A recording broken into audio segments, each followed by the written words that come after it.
Right, if there's not too many butthole interruptions, I can put this video up. These fucking people drag race out in front of my house. Fuck. So this is the 12W7.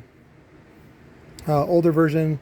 JL Audio refuses to work on it now. They only work on the anniversary edition, which has the black frame.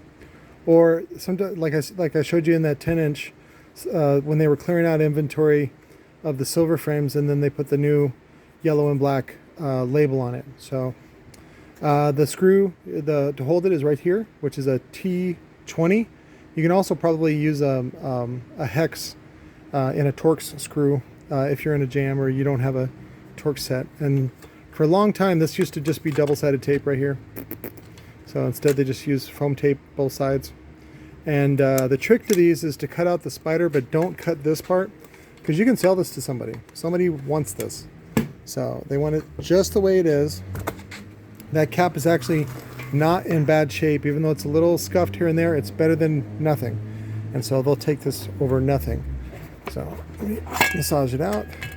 Coil is kaput right here. Even though if you really wanted to, you could solder that back together. But, you know, again, that's if you're real desperate. But I have the dual 2. We had dual 2 coils made up. And then you can get the original single 3 ohm from Lord of Base as well. So, but I typically mosquito. So that thing right there, I could probably sell for like $100, which sounds crazy, but that's the way it is. And so this guy, he came to me and he has the original JL sealed box for this, which I'm like, we can do better than that. And so, and he's got a smart 3K, and that's one of the reasons why it has a little bit of burn, and mostly the car crash, he bottomed it out. Kapooey, because this suspension is super soft. It's not made for that. And you go, well, it's a sound quality woofer. So what is a sound quality woofer? Sound quality woofer then uses just a really soft suspension, big magnet, and doesn't take a lot of power. Okay, we'll go with that. Look at the parameters. That's what you really want to look at on what it describes. So when something like that has a really soft suspension and can play low in either a sealed or ported box, all of a sudden that's sound quality. Okay, you're the boss. He, again, the budget that we're working on is $250, which is what I charge for replacement top assembly. The problem is there's a shortage on what is it? TI frame. There's a shortage on TI frames right now for 12-inch, and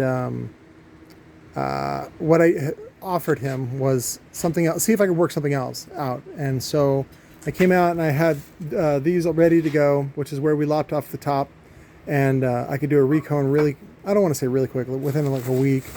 And then I had one of the last TI frames I have left. But I'm actually going to reserve this for another day and another deal. What I'd rather give him is the 15 I have back here in a big ported box, and I think that'll actually perform better. It won't quite handle, it'll be about the same power, but it'll be much louder, and that's what I want him to get.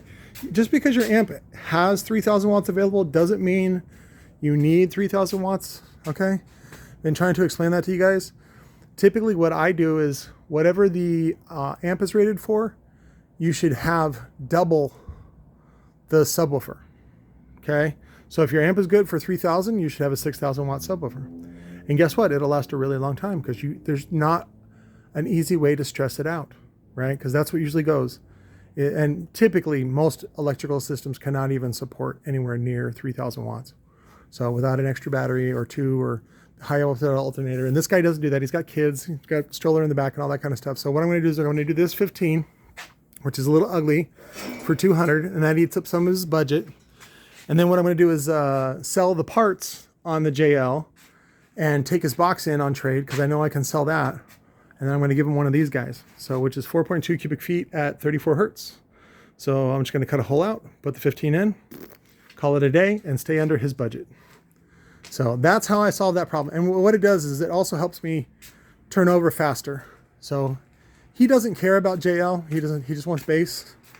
And so then I can go and take my sweet ass time finding a client that either wants this whole or in pieces, or I can keep it for the library, or I can make a blue one or whatever. So, and I can do that on my time, and I'll do better financially by doing that.